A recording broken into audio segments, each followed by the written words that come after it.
So this is just going to be a short video about Inquisimunda version 1.3. There is a newer version than this.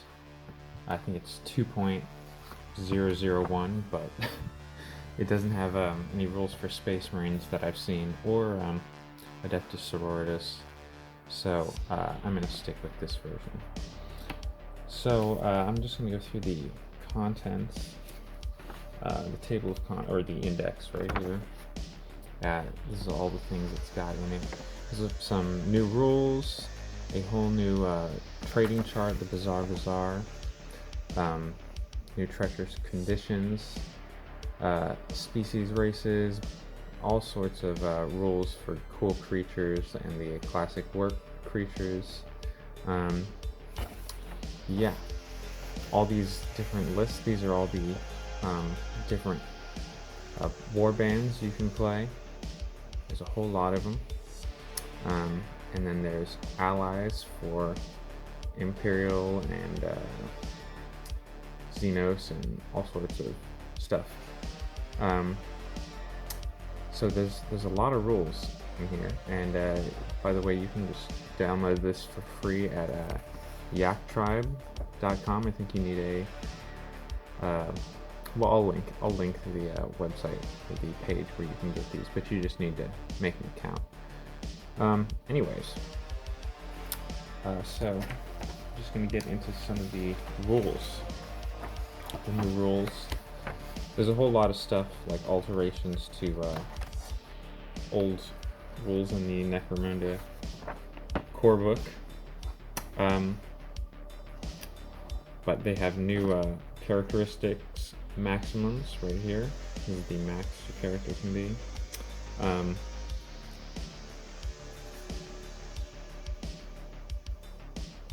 wanted to show off this cool scenario I had set up for Inquisimunda. Not really, I'm not gonna play this probably, but this is something you could just set up and play. There's rules for Chaos Marines, which I've got in there with some Nurgle demons, and these guardsmen. They definitely have a team for guardsmen. But anyways, trying to get this thing fully in focus. So let's see, I'm just going to go through the rules quick. We have a floating rule for just floating down off buildings and not taking damage.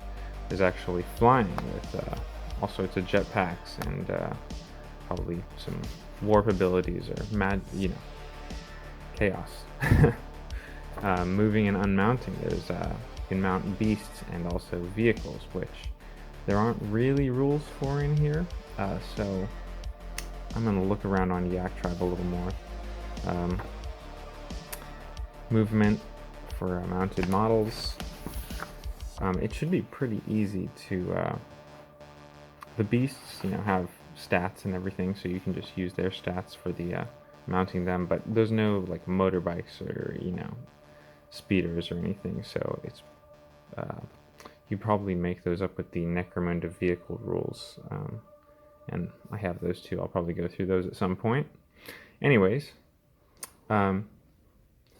warp creatures unaffected by difficult and very difficult terrain. That's kind of cool. If you're above leadership 7, or if you're leadership 7 or 8, you can make a leadership test at the beginning of your shooting phase to shoot not just the closest model to you. And if you're leadership 9 or more, you can just shoot whoever you want within line of sight. So shooting while mounted, you take some penalties.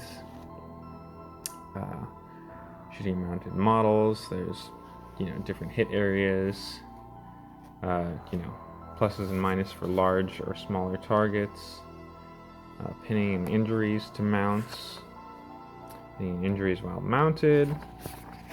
There's a whole bunch of stuff in here, but it's all really good. Shooting injuries,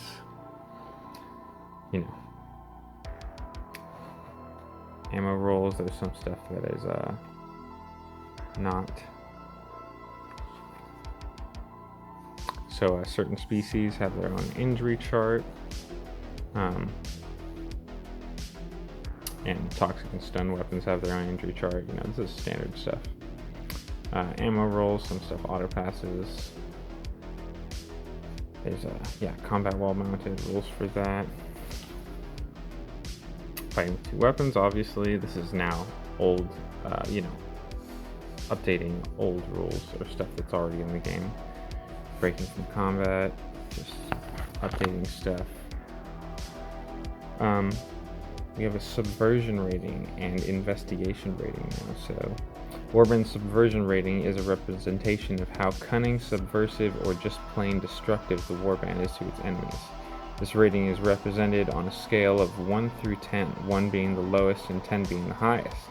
An average group of Imperial citizens has a subversion rating of about 3, while some well-organized cults can have a subversion rating of 7 or more. This ratio has 2 effects detailed below. At the beginning of every scenario, a warband may roll a number of d6 equal to its to this rating, and subtract that amount from the opponent's warband totals. The opposing warband totals.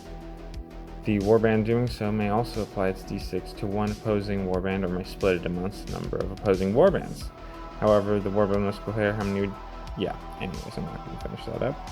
And the second effect is, between scenarios, the warband may do one of the following to any one opposing warband. It can do a false flag. It may attempt to deny an opposing warband access to information. Each warband rolls a number of d6 equal to its subversion rating.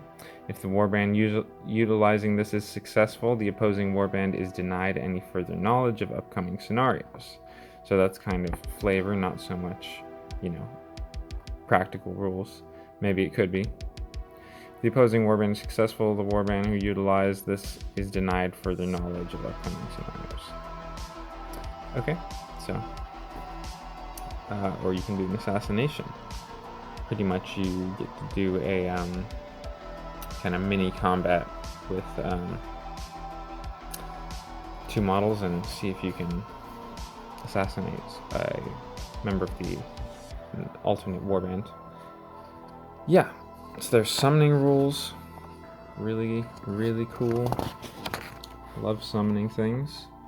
There's upkeep and starvation, just like in Outlanders. This is probably just some updates to that. Marks of Chaos.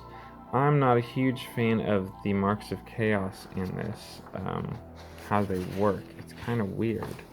And the new edition's Marks of Chaos, the new edition that I'm not using because it doesn't have Astartes rules in it, has some good rules for these marks. So I'm thinking of maybe just transplanting those Chaos Marks rules onto this older edition. Because this one, Mark of Nurgle, is weird. The model gains True Grit skill, and it's not intended for Astartes, really. I mean, they can take it. But the Astartes in this already have True Grit, so I would just say add 1 to their True Grit instead of only getting Flesh Wounded on a 1-2. It'd be a 1, 2, or 3. So 50% chance to get Flesh Wounded instead of down or out of action. That's, pretty nerdly. But then it needs at least 1 weapon with a toxic attribute, and all Nurgle weapons, I think, get free tox bombs. But they then have to use that tox bomb, and just to not take an extra injury. I don't totally get why there needs to be a big downside like that. But anyways, there's some other stuff. I'll see how I feel about these rules compared to the newer rules, or even Shadow War Armageddon's chaos rules. I know it's just stat increases, but that's nice and simple and chaosy enough. But these rules are really, they put a lot of thought into making these things, and it's definitely good stuff. Marcus Lanesh is kind of interesting, kind of intense. Seems kind of corny. I mean, like corn, not like corny, but seems like more of a corn thing. But Corn's rule is pretty corny too. So, anyways, And then that's pretty much it. There's then goes to Armory, that is replaced by the Inquisimunda Expanded Armory, which is huge and great, and I love it. And I'll go through that at some point. I don't have it here printed out right now. Creating a gang and gang recruitment. These are each replaced by Inquisimunda Warband listings. There's, like I said, a whole bunch of them.